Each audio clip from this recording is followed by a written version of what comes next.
비가 참 세게 오네요. 현호 스님이 말했지만 정희는 대답할 수 없었습니다.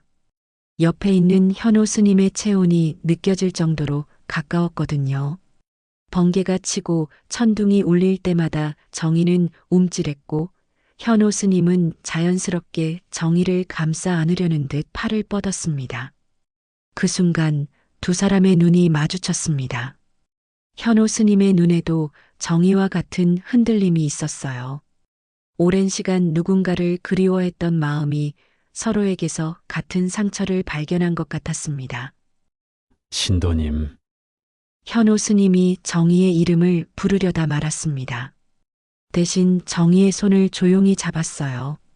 정희는 그 따뜻한 손길에 모든 이성을 잃었습니다. 오랜 세월 혼자 견뎌온 외로움이 한순간에 무너져 내렸어요. 비는 더욱 세게 내렸고 두 사람은 말없이 서로를 바라보며 금기된 감정의 경계선을 넘어서고 있었습니다.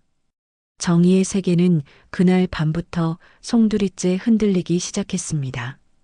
안녕하세요. 오늘도 저희 채널을 찾아주셔서 감사합니다. 구독과 좋아요는 무료이니 구독 버튼과 좋아요를 눌러서 응원해주세요. 여러분의 작은 관심이 더 좋은 이야기를 만들어가는 큰 힘이 됩니다. 새벽 5시 경북의 작은 시골 마을에 첫 닭 우는 소리가 울려 퍼졌습니다. 윤정이는 이미 부엌에서 아침 준비를 하고 있었어요. 45의 나이에도 여전히 단정한 모습이었지만 깊게 패인 눈가 주름과 거칠어진 손등이 세월의 무게를 말해주고 있었습니다. 뚝딱뚝딱 도마 위에서 물을 써는 소리만이 고요한 새벽을 깨웠어요. 정희는 기계적으로 손을 움직이면서 창밖을 바라봤습니다. 안개에 쌓인 뒷산이 희미하게 보였고 그 너머로 작은 사찰의 지붕이 살짝 드러나 있었어요. 정희야, 뭐하고 있어? 시어머니 박 씨의 목소리가 안방에서 들려왔습니다. 68배 박 씨는 새벽부터 남의 일을 간섭하는 것이 일상이었어요. 정희는 재빨리 대답했습니다. 어머니, 아침 준비하고 있어요. 김치찌개에 또 멸치를 많이 넣었구나. 짜다고 몇 번을 말했는데. 박 씨가 부엌으로 나와 국물을 맛보더니 혀를 찼습니다. 정희는 말없이 물을 조금 더 부었어요. 어떻게 해도 만족하지 않는다는 것을 이미 알고 있었거든요. 남편 윤태식이 세수를 마치고 식탁에 앉았습니다. 50살의 나이답지 않게 무표정한 얼굴이었어요. 정희가 밥그릇을 앞에 놓아도 고맙다는 말 한마디 없었습니다. 그저 묵묵히 밥을 먹을 뿐이었죠. 태식아, 오늘도 늦겠지? 박 씨가 아들에게 물었습니다. 태식은 고개만 끄덕이고 답했어요. 신의 일 때문에 늦을 것 같아요. 정희는 또 절에 갈 거지? 하루 종일 집에 혼자 있으니 할 일이 그것밖에 없겠어. 박 씨의 말에 냉소가 섞여 있었습니다. 정희는 고개를 숙인 채 아무 말도 하지 않았어요. 변명을 해봤자 더 듣기 싫은 소리만 돌아올 뿐이었거든요. 태식이 출근하고 박 씨가 텔레비전 앞에 앉자 집안은 다시 정적에 쌓였습니다. 정희는 설거지를 하면서 창밖을 바라봤어요. 이웃집 마당에서는 아이들이 뛰어놀고 있었고 엄마의 웃음소리가 담장 너머로 들려왔습니다. 민수는 잘 지내고 있을까? 정희는 서울에 있는 아들을 떠올렸습니다. 대학교 3학년인 민수는 한 달에 한 번 안부 전화를 할까 말까 했어요. 방학 때도 알바를 한다며 집에 내려오지 않았습니다. 어머니에 대한 그리움보다는 이 답답한 집에서 벗어나고 싶은 마음이 더 큰 것 같았어요. 오전 10시 정희는 작은 보자기에 정성스럽게 싼 쌀한되를 준비했습니다. 매일 같은 시간, 매일 같은 양의 공양미였어요. 박 씨는 거실에서 건강 프로그램을 보면서 중얼거렸습니다. 절에 가서 뭐 하는지 모르겠어. 부처님이 밥 먹여주나. 정희는 들은 척 안 들은 척하며 신발을 신었습니다. 현관문을 나서는 순간 가슴이 조금 가벼워지는 것을 느꼈어요. 마을에서 산으로 이어지는 좁은 흙길을 걸어 올라갔습니다.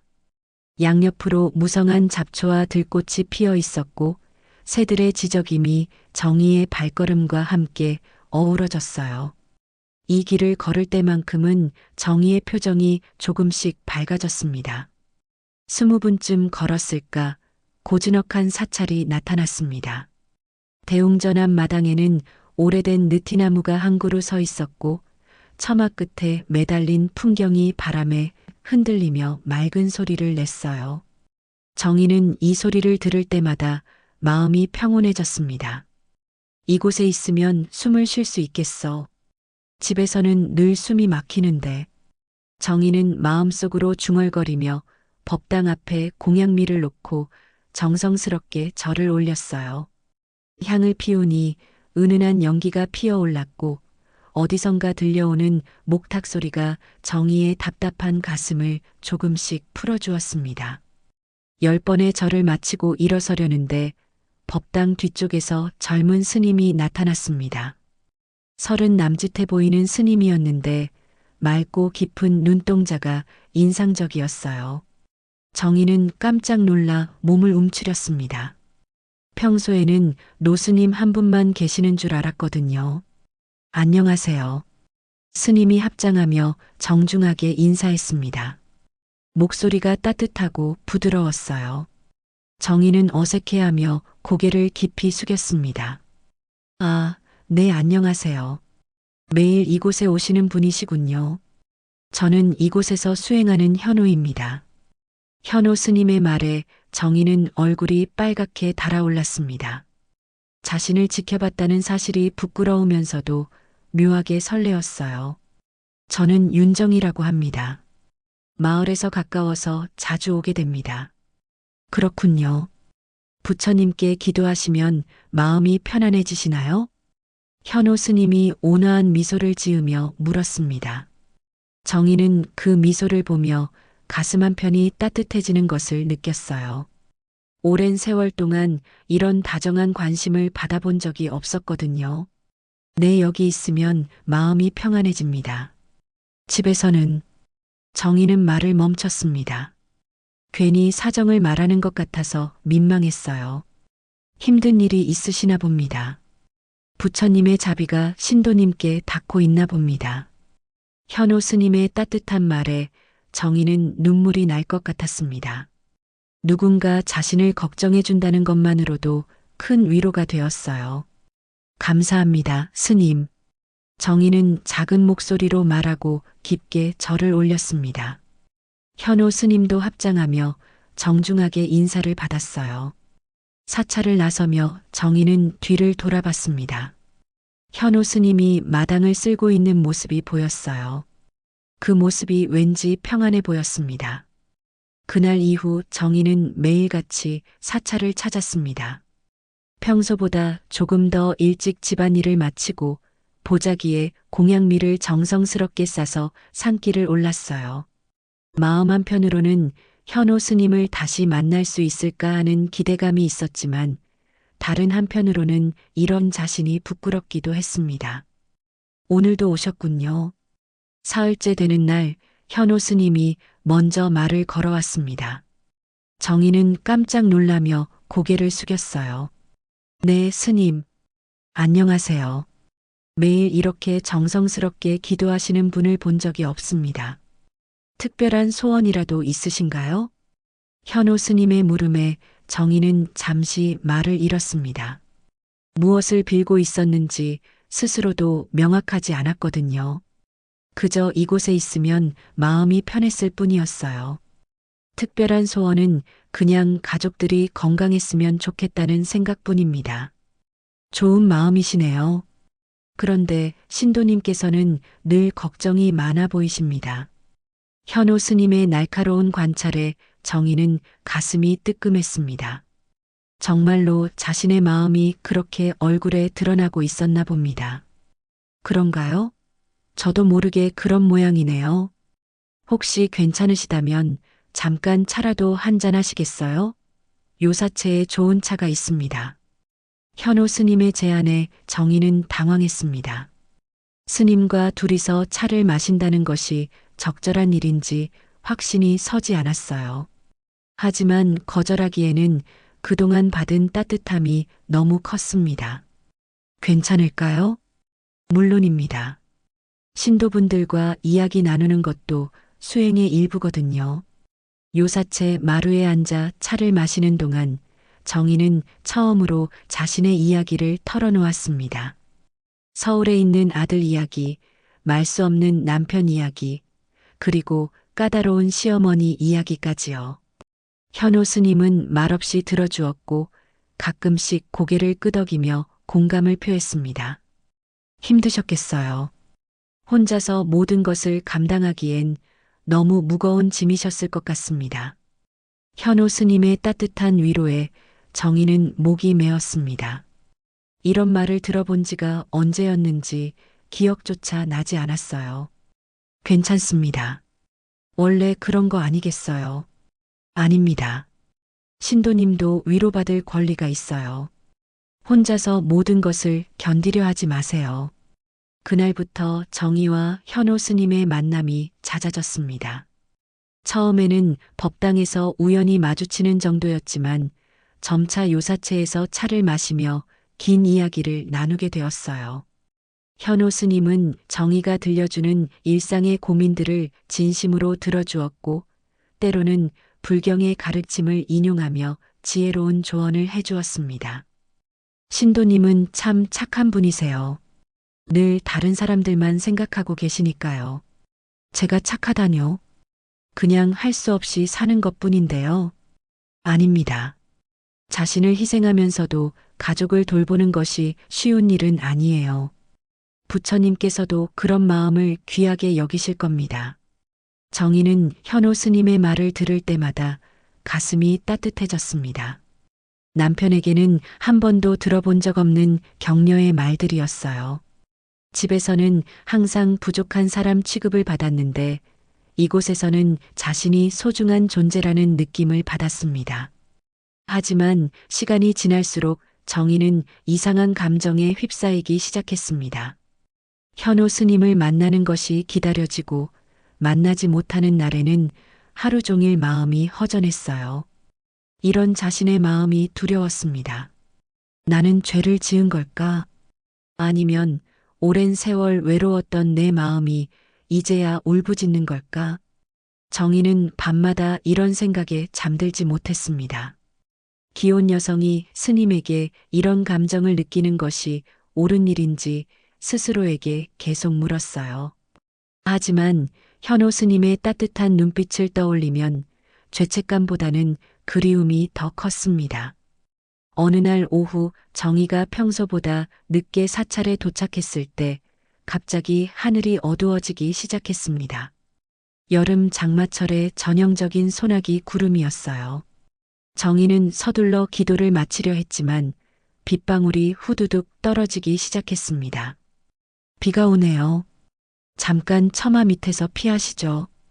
현호 스님이 법당 처마 밑으로 정희를 안내했습니다. 곧 억수 같은 비가 쏟아지기 시작했어요. 두 사람은 좁은 처마 밑에서 어깨를 나란히 하고 빗소리를 들었습니다. 평소보다 가까워진 거리감에 정희의 심장이 빠르게 뛰었어요. 비가 참 세게 오네요. 현호 스님이 말했지만 정희는 대답할 수 없었습니다. 옆에 있는 현호 스님의 체온이 느껴질 정도로 가까웠거든요. 번개가 치고 천둥이 울릴 때마다 정희는 움찔했고 현호 스님은 자연스럽게 정희를 감싸 안으려는 듯 팔을 뻗었습니다. 그 순간 두 사람의 눈이 마주쳤습니다. 현호 스님의 눈에도 정희와 같은 흔들림이 있었어요. 오랜 시간 누군가를 그리워했던 마음이 서로에게서 같은 상처를 발견한 것 같았습니다. 신도님, 현호 스님이 정희의 이름을 부르려다 말았습니다. 대신 정희의 손을 조용히 잡았어요. 정희는 그 따뜻한 손길에 모든 이성을 잃었습니다. 오랜 세월 혼자 견뎌온 외로움이 한순간에 무너져 내렸어요. 비는 더욱 세게 내렸고 두 사람은 말없이 서로를 바라보며 금기된 감정의 경계선을 넘어서고 있었습니다. 정희의 세계는 그날 밤부터 송두리째 흔들리기 시작했습니다. 그 비오던 날 이후 2달이 흘렀습니다. 정희와 현호 스님의 만남은 더욱 잦아졌고 서로에 대한 감정도 깊어져 갔어요. 정희는 매일 아침 일찍 집안일을 마치고 사찰로 향했습니다. 현호 스님도 정희가 오는 시간에 맞춰 요사체에서 기다리고 있었죠. 오늘은 좀 늦으셨네요. 현호 스님이 온화한 미소를 지으며 말했습니다. 정희는 어젯밤 늦게까지 시어머니 박 씨의 잔소리를 들어야 했던 탓에 평소보다 늦게 일어났어요. 죄송해요, 스님. 어제 좀 늦게 잤거든요. 괜찮습니다. 차라도 한잔 하시죠. 요사체 마루에 앉아 차를 마시며 정희는 현호 스님과 일상의 소소한 이야기들을 나누었습니다. 집에서는 할 수 없는 편안한 대화였어요. 현호 스님은 정희의 말을 진심으로 들어주었고 때로는 재미있는 예시이야기를 들려주기도 했습니다. 신도님은 웃을 때가 가장 아름다우세요. 현호 스님의 말에 정희는 얼굴이 빨갛게 달아올랐습니다. 남편에게는 한 번도 들어본 적 없는 말이었거든요. 스님, 그런 말씀하시면 안 돼요. 사실을 말한 것뿐인데요. 처음 만났을 때보다 훨씬 밝아지셨어요. 정희는 가슴이 두근거렸습니다. 현호 스님을 만나면서 정말로 자신이 변했다는 것을 느꼈어요. 집에서는 늘 움츠러들어 있었는데 이곳에서는 자신도 모르게 웃음이 나왔습니다. 하지만 시간이 지날수록 정희는 죄책감에 시달렸습니다. 기혼 여성인 자신이 스님에게 이런 감정을 느끼는 것이 옳은 일인지 끊임없이 자문했어요. 밤마다 뒤척이며 스스로를 질책했지만 다음 날이 되면 어김없이 사찰로 발길을 돌렸습니다. 나는 죄를 지은 걸까? 아니면 오랜 세월 외로웠던 내 마음이 이제야 울부짖는 걸까? 정희는 이런 생각을 반복하며 혼란스러워했습니다. 현호 스님도 마찬가지였어요. 수행자로서 가져서는 안 될 감정이라는 것을 알면서도 정희에 대한 마음을 억누를 수 없었습니다. 그러던 어느 날 정희는 몸에 이상한 변화를 느끼기 시작했습니다. 아침마다 속이 미식거렸고 평소 좋아하던 음식 냄새에도 메스꺼움을 느꼈어요. 처음에는 단순히 스트레스 때문이라고 생각했습니다. 정희야, 요즘 얼굴이 이상하다. 어디 아픈 거 아니야? 박 씨가 날카롭게 정희를 쳐다보며 말했습니다.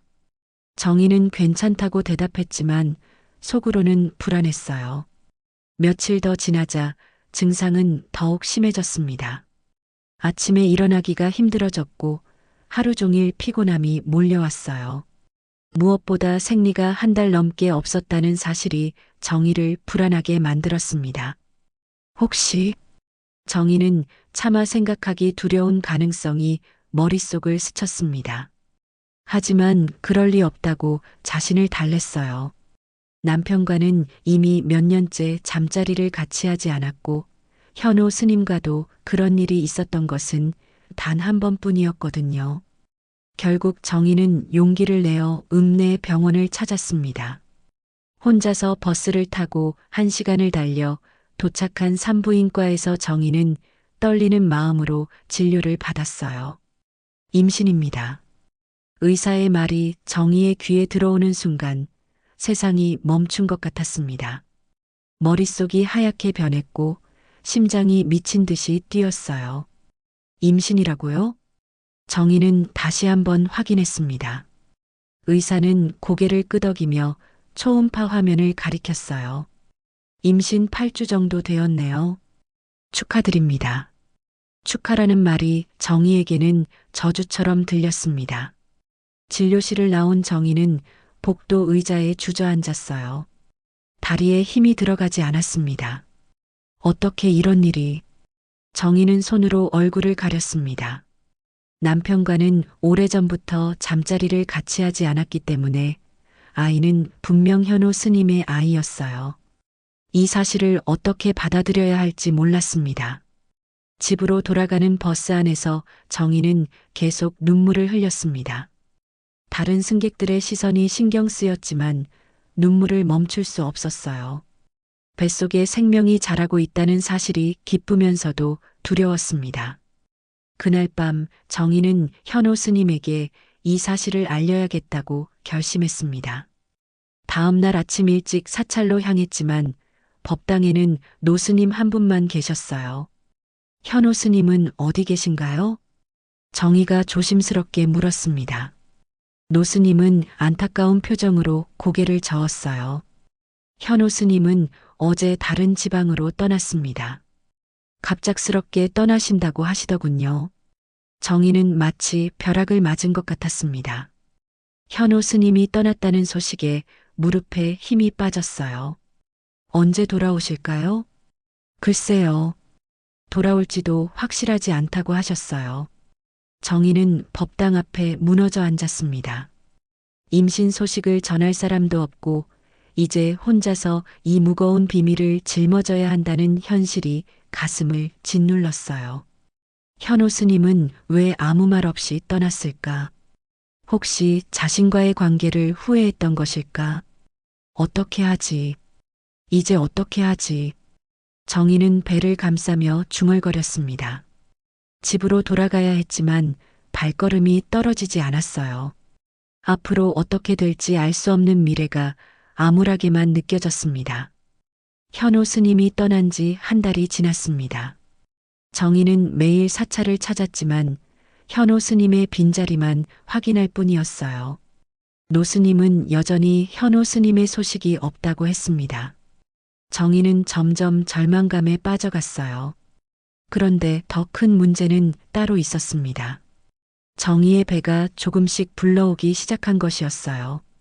아직 겉으로 드러날 정도는 아니었지만 옷이 조금씩 끼기 시작했습니다. 정희는 이 변화를 숨기기 위해 평소보다 헐렁한 옷을 입었어요. 정희야, 요즘 살이 쪘구나. 어느 날 아침 박 씨가 정희의 모습을 유심히 바라보며 말했습니다. 정희는 가슴이 철렁했어요. 그런가요? 별로 그런 것 같지 않은데. 아니야. 분명히 살이 쪘어. 특히 배 부분이 그래. 박 씨의 날카로운 시선이 정희의 배를 훑쳤습니다. 정희는 무의식적으로 앞치마로 배를 가렸어요. 나이가 들면서 살이 찌는 건 당연한 거 아닐까요? 박 씨는 의심스러운 표정을 지었지만 더 이상 말하지 않았습니다. 하지만 그날부터 정희를 보는 박 씨의 시선이 달라졌어요. 평소보다 더 날카롭고 의심스러운 눈빛이었습니다. 정희는 하루하루가 불안했습니다. 아침마다 입덧 때문에 화장실을 들락거렸는데 다행히 박 씨는 체하는 것으로 여겼어요. 하지만 언제까지 숨길 수 있을지 확신이 서지 않았습니다. 임신 4개월에 접어들자 정희의 배는 더 이상 숨길 수 없을 만큼 불러왔습니다. 아무리 헐렁한 옷을 입어도 배의 곡선이 드러났어요. 정희는 외출을 줄이고 집에만 있으려 했지만 박 씨의 눈을 완전히 피할 수는 없었습니다. 정희야, 너 임신한 거 아니야? 결국 박 씨가 직격탄을 날렸습니다. 정희는 마치 벼락을 맞은 것처럼 몸이 굳었어요. 무슨 말씀이세요, 어머니? 내가 바보로 보이냐? 내 배 모양을 보니 분명히 임신이야. 그런데 이상한 건 박 씨가 말을 멈추고 정희를 빤히 쳐다봤습니다. 정희는 식은땀이 흘렀어요. 내 남편이 몇 년째 방을 따로 쓰는데 이게 누구 자식이냐? 박 씨의 날카로운 추궁에 정희는 말을 잃었습니다. 입술이 바들바들 떨렸지만 어떤 변명도 할 수 없었어요. 박 씨는 정희의 반응을 보고 확신을 얻었습니다. 역시 그렇군. 감히 누구 씨를 받아서. 어머니, 그런 게 아니에요. 정희가 간신히 입을 열었지만 목소리는 떨리고 있었습니다. 그럼 뭐야? 내 남편은 언제부터 너와 잠자리를 같이 안 했는지 내가 다 알고 있어. 그런데 임신이라니 이게 말이 되느냐? 박 씨의 목소리가 점점 커졌습니다. 정희는 고개를 숙인 채 아무 말도 할 수 없었어요. 동네 사람들이 알면 어쩌려고 그래? 우리 집안 망신이야. 박 씨는 분노에 찬 목소리로 소리쳤습니다. 정희는 눈물이 왈칵 쏟아졌어요. 그날부터 박 씨는 정희를 보는 눈빛이 완전히 달라졌습니다. 혐오와 분노가 섞인 차가운 시선이었어요. 소문은 빠르게 퍼져나갔습니다. 박 씨가 입을 다물고 있었지만 마을 사람들의 눈은 예리했어요. 정희가 장을 보러 나가면 사람들이 수군거리는 소리가 들렸습니다. 윤신의 며느리 배가 나왔던데 그 집 아들은 서울에 있고 남편하고는 방도 따로 쓴다던데 그럼 누구 아이야? 정희는 이런 소리들을 들을 때마다 얼굴이 화끈거렸습니다. 시장에서 물건을 사려고 해도 상인들이 수상한 눈빛으로 쳐다봤어요. 정희는 점점 외출을 꺼리게 되었습니다. 정희 씨, 요즘 어떻게 지내세요? 이웃 아줌마 김순례가 담장 너머로 말을 걸어왔습니다. 겉으로는 안부를 묻는 것 같았지만 호기심 어린 눈빛이 정희의 배를 훑쳤어요. 네, 잘 지내고 있어요. 정희가 어색하게 대답했습니다. 김순례는 웃으면서도 계속 정희의 배를 쳐다봤어요. 몸이 좀 무거워 보이시는데 혹시... 아니에요. 그냥 살이 좀 쪘을 뿐이에요.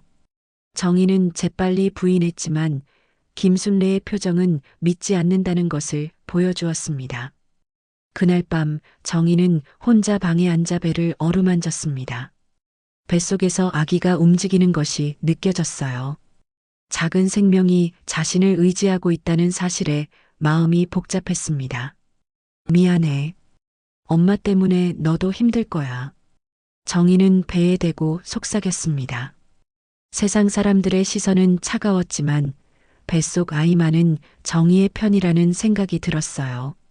하지만 엄마가 너를 지켜줄게. 어떤 일이 있어도.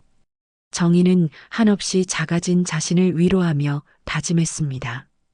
마을 사람들의 뒷말이 무섭고 시어머니의 차가운 시선이 견디기 힘들었지만 뱃속 아이의 심장 소리를 느낄 때마다 다시 용기가 생겼어요.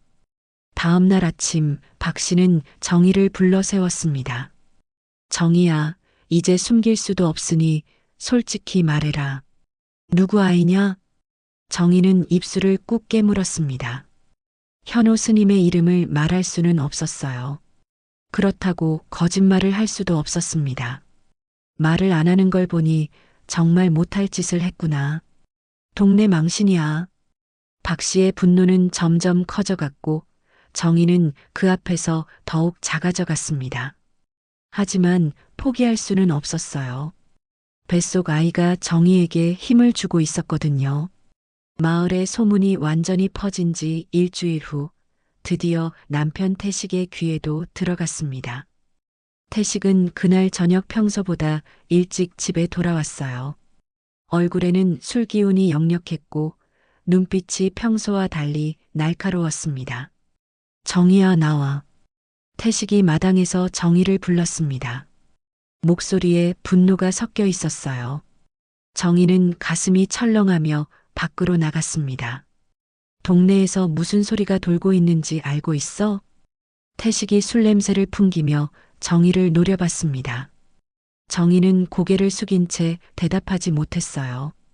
사람들이 우리 집 며느리가 임신했다고 난리야. 그런데 나는 내하고 언제 잠자리를 같이 했나? 태식의 목소리가 점점 커졌습니다. 정희는 몸이 떨렸지만 아무 말도 할 수 없었어요. 대답 안 할 거야? 그럼 정말이구나. 내가 감히 누구 아이를 뵀다는 거야? 태식이 정희의 어깨를 거칠게 잡았습니다. 정희는 배를 보호하려고 손으로 감쌌어요. 여보, 제발. 제발은 무슨 제발이야. 동네 망신을 시켜놓고. 태식이 소리를 지르자 박 씨가 마루에서 내려왔습니다. 이웃집에서도 사람들이 담장 너머로 쳐다보기 시작했어요. 태식아, 목소리 좀 낮춰. 사람들이 다 들어. 박 씨가 말했지만 태식은 더욱 흥분했습니다. 들으면 어때? 어차피 동네에 다 소문났는데. 내가 바보로 보이나?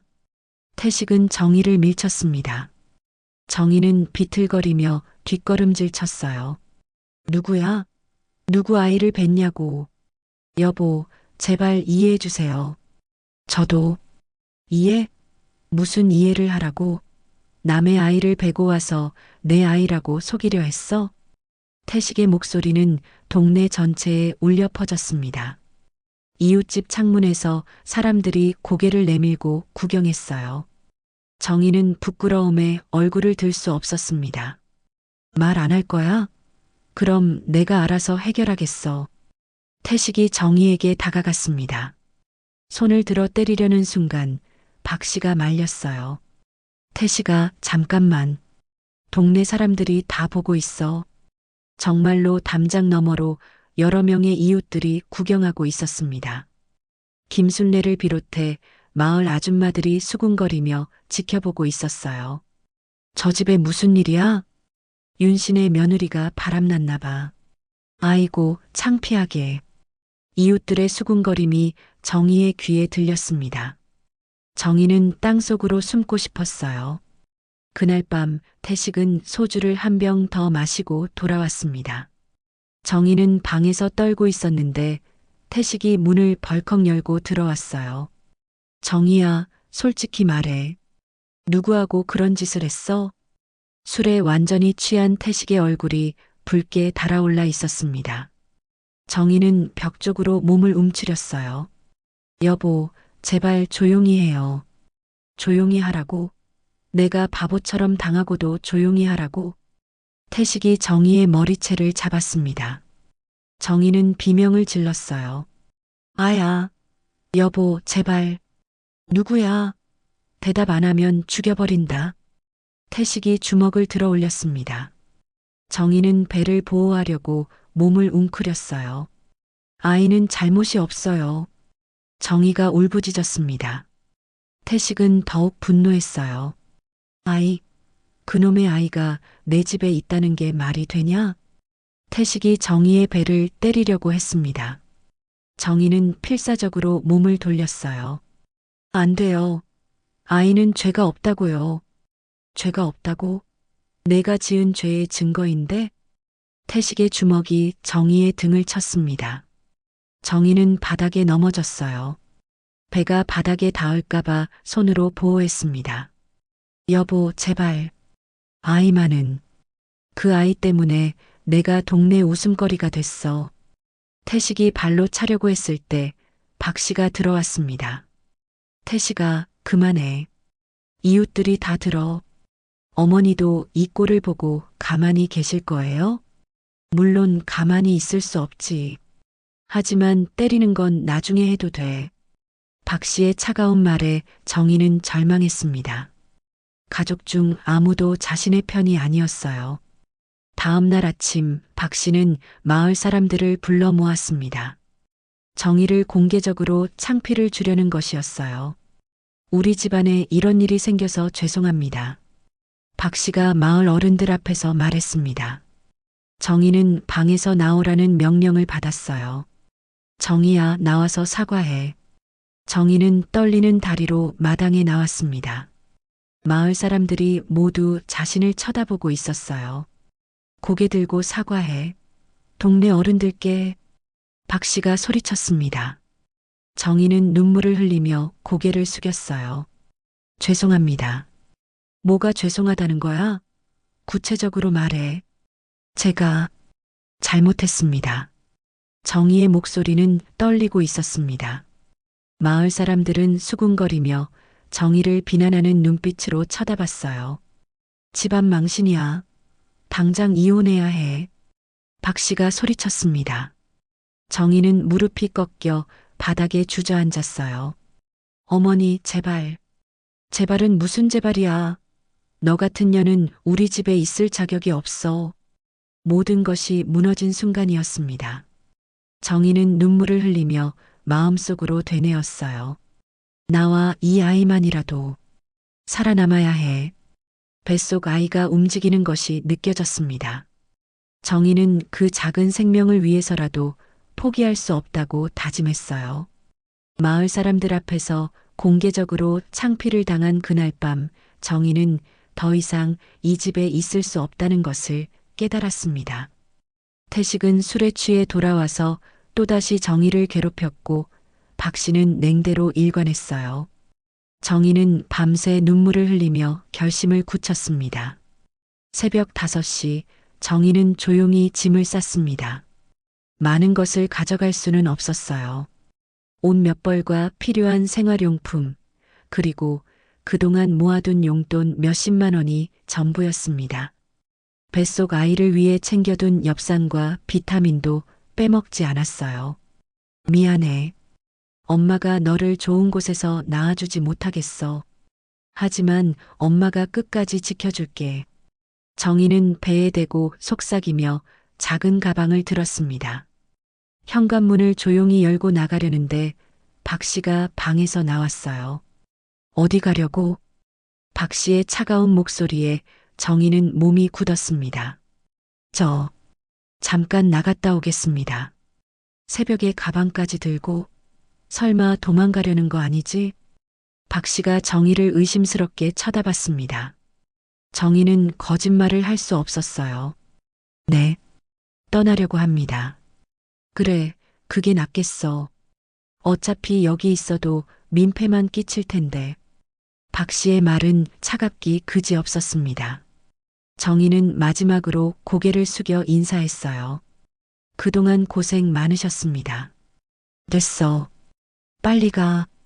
박 씨는 정희를 보내는 것에 일말의 미련도 없어 보였습니다. 정희는 눈물을 참으며 집을 나섰어요. 새벽 기차를 타고 읍내로 나온 정희는 부동산을 찾았습니다. 임신한 몸으로 혼자 사는 여자에게 방을 내주려는 곳은 많지 않았어요. 하루 종일 발품을 팔아서 겨우 작은 원룸 하나를 구했습니다. 보증금이 좀 부족한데 월세를 조금 더 내면 안 될까요? 정희가 부동산 중개인에게 애걸했습니다. 중개인은 정희의 처지를 안타깝게 여겨 도와주었어요. 임신하신 분이 힘드시겠네요. 월세 5만 원 더 내시면 해드릴게요. 감사합니다. 정말 감사합니다. 정희는 눈물을 흘리며 감사 인사를 했습니다. 작은 친절에도 가슴이 뭉클했어요. 원룸은 정말 작았습니다. 화장실과 부엌이 붙어 있는 작은 공간이었지만 정희에게는 소중한 보금자리였어요. 정희는 바닥에 이불을 깔고 앉아서 배를 어루만졌습니다. 이제 우리 둘만이야. 엄마가 열심히 살아서 너를 잘 키워줄게. 뱃속에서 아이가 움직이는 것이 느껴졌습니다. 정희는 그 작은 생명이 자신에게 힘을 주고 있다고 생각했어요. 다음 날부터 정희는 일자리를 찾기 시작했습니다. 임신한 몸으로 할 수 있는 일은 많지 않았어요. 식당, 가게, 공장까지 다 다녀봤지만 번번이 거절당했습니다. 임신하신 분은 곤란해요. 일하다가 무슨 일 생기면 어떻게 해요? 아기 낳으면 또 쉬어야 하잖아요. 사람들의 반응은 대부분 비슷했습니다. 정희는 낙담했지만 포기하지 않았어요. 일주일째 되는 날, 작은 반찬 가게에서 일할 기회를 얻었습니다. 나이 많은 할머니가 운영하는 가게였는데 할머니는 정희의 사정을 듣고 흔쾌히 받아주었어요. 아가야, 임신한 몸이 얼마나 힘든데 여기서 일하면서 몸조리해. 할머니의 따뜻한 말에 정희는 또다시 눈물을 흘렸습니다. 오랜만에 받는 진심 어린 위로였어요. 반찬 가게 일은 힘들었지만 정희는 열심히 했습니다. 새벽에 나가서 저녁 늦게 들어오는 일상이었어요. 몸은 힘들었지만 마음은 조금씩 평안해졌습니다. 누구의 눈치를 보지 않고 살 수 있다는 것만으로도 큰 위로가 되었어요. 저녁에 원룸에 돌아와서는 배에게 이야기를 해주었습니다. 오늘 할머니가 미역국을 끓여주셨어. 너한테 좋다고 하시면서. 세상에는 좋은 사람들도 많더라. 정희는 매일 밤 배와 대화하며 하루를 정리했습니다. 혼자 있어도 외롭지 않았어요. 뱃속 아이가 있었거든요. 한 달이 지나자 정희는 많이 달라져 있었습니다. 처음에는 무서움에 떨었지만 이제는 혼자서도 살아갈 수 있다는 자신감이 생겼어요. 할머니와 손님들도 정희를 좋아했고 정희는 점차 사람들에 대한 신뢰를 회복해 갔습니다. 어느 날 오후 정희는 우연히 절의 한 노스님을 만났습니다. 시장에서 공양미를 사고 있던 노스님이 정희를 알아본 것이었어요. 정희 신도님 아니세요? 아, 네. 안녕하세요, 스님. 정희는 깜짝 놀라며 인사했습니다. 배가 많이 불러 있어서 부끄러웠어요. 이런 곳에서 뵙네요. 그런데 노스님이 정희의 배를 보며 말을 멈췄습니다. 정희는 얼굴이 빨갛게 달아올랐어요. 네, 아이를 가졌습니다. 아, 그렇군요. 축하드립니다. 노스님은 판단하지 않고 담담하게 축하 인사를 건넸습니다. 그리고 잠시 망설이다가 말했어요. 혹시 현호 스님 소식이 궁금하시지 않나요? 정희의 가슴이 뛰었습니다. 그동안 애써 잊으려고 했던 현호 스님의 이름이었어요. 현호 스님이 어떻게 지내시나요? 다른 지방으로 가셨습니다. 많이 괴로워하시더군요. 특히 신도님에 대한 걱정을 많이 하셨어요. 노스님의 말에 정희는 복잡한 감정이 들었습니다. 죄책감에 시달리다가 떠나신 것 같아요. 신도님과 아이의 평안을 위해서라고 하시더군요. 정희는 그제야 현호 스님의 마음을 이해할 수 있었습니다. 현호 스님도 자신만큼 괴로워했구나 하는 생각이 들었어요. 그분도 힘드셨을 거예요. 정희는 조용히 말했습니다. 그동안 원망했던 마음이 조금씩 풀어지는 것 같았어요. 스님, 만약 현호 스님을 만나시면 전해주세요. 저는 원망하지 않는다고. 그리고 이 아이는 저 혼자 잘 키우겠다고. 노스님은 고개를 끄덕였습니다. 전하겠습니다. 부처님의 가호가 있으시길. 그날 밤 정희는 마음이 한결 가벼워졌습니다. 현호 스님에 대한 원망을 놓아버리니 마음이 평안해졌어요. 그분 목까지 내가 지켜야지. 정희는 배에 대고 속삭였습니다. 이제 정말로 새로운 시작이라는 생각이 들었어요. 정희가 원룸에서 혼자 지낸 지 5달이 흘렀습니다. 이제 임신 9개월에 접어들어 배가 많이 불러왔고 출산 예정일도 한 달 앞으로 다가왔어요.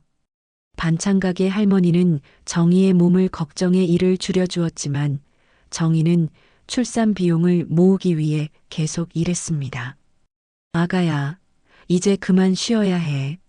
언제 아기가 나올지 모르잖아. 할머니가 걱정스러운 표정으로 말했습니다.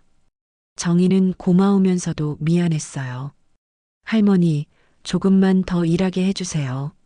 출산 비용이 아직 부족해서요. 그러게 애비 없는 아이 키우기가 얼마나 힘든데. 하지만 몸부터 챙겨야지. 할머니의 말에 정희는 마음이 짠했습니다. 애비 없는 아이라는 말이 가슴에 박혔어요. 그날 저녁 정희는 평소보다 일찍 원룸에 돌아왔습니다. 계단을 올라가는 것도 힘들어서 한 걸음씩 천천히 올라갔어요. 문 앞에 도착하려는데 익숙한 실루엣이 보였습니다. 어머니? 정희는 깜짝 놀랐습니다. 박 씨가 원룸 문 앞에 서 있었거든요. 박 씨는 정희를 보자 복잡한 표정을 지었어요. 정희야. 박 씨의 목소리는 평소와 달리 힘이 없었습니다. 정희는 어떻게 이곳을 찾았는지 궁금했지만 일단 문을 열어드렸어요. 어떻게 이곳을? 내가 어디 사는지 알아보는 건 어렵지 않아. 박 씨가 작은 원룸을 둘러보며 말했습니다. 초라한 모습이 한눈에 들어왔어요. 이런 곳에서 살고 있었구나. 박 씨의 말에는 안타까움이 섞여 있었습니다. 정희는 박 씨의 변화된 모습에 당황했어요. 앉으세요, 어머니. 정희가 방바닥에 방석을 깔아드렸습니다. 박 씨는 주저하다가 앉았어요. 차라도 드릴까요? 됐어. 그냥 앉아. 박 씨는 정희의 불러온 배를 바라봤습니다. 표정이 복잡했어요. 언제 나올 예정이야? 한 달 정도 남았어요. 혼자서 어떻게 키우려고. 박 씨의 목소리에 걱정이 묻어났습니다. 정희는 의외라는 생각이 들었어요. 예전에는 차갑기만 했던 박 씨였거든요. 왜 오셨어요? 정희가 조심스럽게 물었습니다. 박 씨는 한참 동안 말없이 있다가 입을 열었어요. 처음에는 차라리 죽어라 생각했어. 박 씨의 솔직한 말에 정희는 가슴이 아팠습니다. 하지만 내 뱃속 아이를 생각하니 내 핏줄 같아 보이더라. 어머니, 아니, 사실은 그게 아니야. 박 씨가 말을 멈추고 깊은 한숨을 쉬었습니다. 뭔가 중요한 말을 하려는 것 같았어요. 정희야, 나도 젊었을 때 너와 비슷한 일이 있었어. 정희는 깜짝 놀랐습니다. 박 씨의 입에서 나올 줄 몰랐던 말이었어요. 무슨 말씀이세요? 나도 절에 다니면서 금기된 사랑을 했었어. 박 씨의 고백에 정희는 말을 잃었습니다. 박 씨는 먼 곳을 바라보며 과거를 떠올렸어요. 25살 때였지. 시집 온 지 3년째였는데 시댁 식구들이 워낙 까다로웠어. 숨이 막혀서 절에 다니기 시작했지. 박 씨의 목소리는 점점 작아졌습니다. 그곳에서 젊은 스님을 만났어. 너처럼 위로를 받았고 어느새 마음이 기울었지. 정희는 박 씨의 이야기에 충격을 받았습니다. 자신과 똑같은 일이었거든요. 그래서 저를 그렇게 미워하셨구나. 그래. 널 보면 젊은 시절 내 모습이 떠올라서 화가 났어. 박 씨는 눈물을 참으며 말했습니다. 하지만 사실은 내 자신이 미웠던 거야. 내가 잘못한 게 아니라 내가 예전에 지은 죄가 떠올라서 그랬어. 정희는 박 씨의 진심을 느꼈습니다. 그동안의 미움이 사실은 자신에 대한 죄책감이었다는 것을 알았어요. 어머니도 많이 힘드셨겠어요. 힘들었지. 몇 달 동안 마음이 흔들렸어. 하지만 결국 포기했지. 그 스님도 다른 곳으로 떠났고 박 씨의 이야기는 정희의 이야기와 너무나 비슷했습니다. 시대는 달랐지만 같은 아픔을 겪었던 것이었어요. 그런데 너는 아이까지 생겼잖아. 얼마나 무서웠을까? 박 씨가 정희를 걱정스럽게 바라봤습니다. 정희는 눈물이 왈칵 쏟아졌어요. 무서웠어요. 정말 무서웠어요. 그럼 그렇지. 혼자서 어떻게 견뎠니? 박 씨도 눈물을 흘렸습니다. 두 세대의 여인이 같은 아픔으로 울고 있었어요. 어머니, 저 정말 죄송해요. 아니야. 죄송한 건 나야. 널 이해하지 못하고 미워했으니까. 박 씨가 정희의 손을 잡았습니다. 처음으로 느끼는 따뜻함이었어요. 이제 어떻게 할 거야? 혼자서 키울 거예요. 할 수 있어요. 정희의 목소리에는 의지가 담겨 있었습니다. 혼자서는 힘들어. 특히 신생아는 더욱 그래. 박 씨가 걱정스럽게 말했습니다. 괜찮아요. 지금까지도 잘해왔으니까. 아니야. 나도 도와줄게. 박 씨의 말에 정희는 깜짝 놀랐습니다. 어머니, 내가 예전에 못했던 일을 이제라도 해야겠어. 너와 아이를 도와주고 싶어? 박 씨의 진심 어린 말에 정희는 감동했습니다. 오랜 세월 동안 쌓였던 벽이 무너지는 순간이었어요. 정말 괜찮으실까요? 물론이야. 그 아이는 내 손자나 마찬가지야. 핏줄은 아니어도 마음으로는 내 가족이지. 박 씨는 정희의 배를 조심스럽게 어루만졌습니다. 아가야, 할머니가 늦게라도 왔구나. 이제 외롭지 않을 거야. 정희는 오열했습니다. 오랜 세월 혼자 견뎌온 외로움이 한순간에 무너져 내렸어요. 박 씨도 함께 울었습니다. 우리 이제 진짜 가족이 되자. 박 씨의 말에 정희는 고개를 끄덕였습니다. 두 세대의 금기된 사랑이 서로를 이해하게 만들었고 그 아픔이 더 큰 사랑으로 승화되는 순간이었어요. 그날 밤 정희는 오랜만에 편안하게 잠들었습니다. 더 이상 혼자가 아니라는 안도감 때문이었어요. 박 씨가 찾아온 지 보름이 지난 어느 새벽 정희는 갑작스러운 진통을 느꼈습니다. 배가 단단해지면서 허리까지 아파왔어요. 처음에는 가진통인 줄 알았지만 간격이 점점 짧아지면서 진짜 진통임을 깨달았습니다. 어머니, 정희는 떨리는 손으로 박 씨에게 전화를 걸었습니다. 박 씨는 깜짝 놀라며 바로 달려왔어요. 정희야, 괜찮아?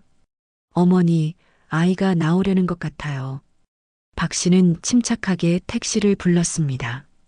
정희는 진통 때문에 제대로 걸을 수도 없었어요. 괜찮아, 천천히. 내가 있으니까 걱정 마. 박 씨가 정희를 부축하며 말했습니다. 오랜만에 들어보는 따뜻한 위로였어요. 병원에 도착해서 분만실에 들어간 정희는 몇 시간 동안 진통을 겪었습니다. 박 씨는 분만실 앞에서 초조하게 기다렸어요. 정희의 신음소리가 들릴 때마다 박 씨도 함께 아파했습니다. 으앙! 드디어 아기의 울음소리가 들렸습니다. 박 씨는 눈물을 흘리며 안도했어요. 축하드려요. 건강한 딸입니다. 의사가 분만실에서 나와 박 씨에게 말했습니다. 박 씨는 기쁨과 안도가 섞인 복잡한 감정에 휩싸였어요. 정희는 간호사가 건네준 아기를 품에 안았습니다. 작고 빨간 얼굴의 아기가 눈을 감고 있었어요. 정희는 눈물을 흘리며 아기를 바라봤습니다. 안녕, 내 딸. 엄마야. 정희가 아기에게 속삭였습니다. 아기는 작은 손으로 정희의 손가락을 꽉 잡았어요. 그 순간 정희는 모든 고생이 보상받는 기분이었습니다. 너는 죄의 열매가 아니야. 나의 희망이야. 정희는 아기를 보며 다짐했습니다. 세상 사람들이 뭐라고 하든 이 아이를 사랑으로 키우겠다고 마음먹었어요. 박 씨가 병실로 들어왔을 때 정희는 아기에게 젖을 먹이고 있었습니다. 박 씨는 갓난아기를 보며 눈물을 흘렸어요. 정말 예쁘구나. 박 씨가 조심스럽게 아기를 바라보며 말했습니다. 아기는 평화롭게 잠들어 있었어요. 안아보실래요? 정희가 박 씨에게 물었습니다. 박 씨는 망설이다가 조심스럽게 아기를 안았어요. 어머나, 이렇게 작구나. 정말 작아. 박 씨는 아기를 안으며 흐느꼈습니다. 오랜 세월 동안 쌓였던 모든 앙금이 이 작은 생명 앞에서 녹아내렸어요. 내가 널 끝까지 지켜줄게. 이제는 우리 함께 살아보자. 박 씨가 아기에게 속삭였습니다. 정희는 그 모습을 보며 감동했어요. 박 씨가 진심으로 자신과 아기를 받아들이고 있다는 것을 느꼈습니다. 어머니, 정말 감사해요. 고마워할 건 나야. 이 아이가 나에게도 새로운 희망을 줬어. 박 씨는 정희의 손을 잡았습니다. 두 사람은 말없이 서로를 바라보며 미소를 지었어요. 퇴원 후 정희와 아기는 박 씨와 함께 살기로 했습니다. 박 씨는 태식을 설득해서 정희를 다시 집으로 받아들이게 했어요. 태식은 처음에 반대했지만 박 씨의 강한 의지 앞에 결국 수긍했습니다. 조건이 있어. 그 아이 아버지가 누군지는 절대 묻지 않을 거야. 그리고 우리 가족으로 받아들일 거야. 박 씨가 태식에게 단호하게 말했습니다. 태식은 어머니의 변화에 놀랐지만 따를 수밖에 없었어요. 마을 사람들의 시선은 여전히 차가웠습니다. 하지만 박 씨가 당당하게 손녀를 데리고 다니자 사람들도 점차 받아들이기 시작했어요. 우리 손녀 예쁘죠? 박 씨가 마을 사람들에게 자랑스럽게 말했습니다. 처음에는 수군거리던 사람들도 귀여운 아기를 보며 마음을 열기 시작했어요. 정희는 아기 이름을 소희라고 지었습니다. 작은 희망이라는 뜻이었어요. 소희는 건강하게 자랐고 박 씨는 손녀바보가 되었습니다. 소희야, 할머니가 왔다. 박 씨가 들어오면 소희는 웃으며 손을 뻗었어요. 박 씨는 그런 소희가 너무 사랑스러웠습니다. 어느 봄날 오후 햇살이 가득한 마당에서 정희와 박 씨, 그리고 소희가 함께 앉아 있었습니다. 소희는 박 씨의 무릎에서 제잘거리고 있었고 정희는 그 모습을 흐뭇하게 바라봤어요. 정희야, 고생 많았어. 박 씨가 정희에게 말했습니다. 정희는 고개를 저었어요. 아니에요. 이렇게 좋은 결과가 있었으니까요. 그래도 혼자서 얼마나 무서웠을까. 무서웠지만 포기할 수는 없었어요. 소희가 있었으니까. 정희는 소희를 바라보며 미소를 지었습니다. 소희는 할머니 품에서 방긋 웃고 있었어요. 이제 우리 진짜 가족이야. 박 씨가 말했습니다. 정희는 고개를 끄덕였어요. 저녁 무렵 정희는 소희를 안고 마당을 거닐었습니다. 석양이 아름답게 물들어 있었어요. 소희야, 엄마와 할머니가 너를 정말 사랑해. 우리가 너의 전부가 될게. 정희가 소희에게 속삭였습니다. 소희는 엄마의 목소리에 기분 좋게 옹알거렸어요. 박 씨도 마당으로 나와 정희와 소희를 바라봤습니다. 세 사람의 모습이 따뜻하고 평화로웠어요. 금기의 사랑으로 시작된 아픔은 깊었지만 결국 용서와 이해를 통해 새로운 가족의 형태를 만들어냈습니다. 혈연으로 맺어지지 않았지만 마음으로 연결된 진정한 가족이었어요. 정희는 소희를 키우며 새로운 삶을 시작했습니다. 과거의 상처는 여전히 있었지만 그 상처를 통해 더 큰 사랑을 배우게 되었어요. 박 씨도 자신의 과거를 받아들이며 진정한 용서를 실천했습니다. 마을 사람들도 시간이 지나면서 정희 가족을 받아들였습니다. 소희의 순수한 웃음은 모든 편견을 녹여냈어요. 우리는 서로에게 구원이었어. 정희가 박 씨에게 말했습니다. 박 씨는 미소를 지으며 고개를 끄덕였어요. 사랑과 용서가 만들어낸 새로운 시작이었습니다. 소희는 죄의 증거가 아니라 희망의 상징이 되었고 세 사람은 진정한 가족이 되어 행복하게 살아갔습니다. 오늘 이야기가 여러분의 마음에 작은 위로와 따뜻함을 전해드렸다면 구독 버튼과 좋아요를 눌러서 응원해 주세요. 여러분의 작은 관심이 더 좋은 이야기를 만들어가는 큰 힘이 됩니다.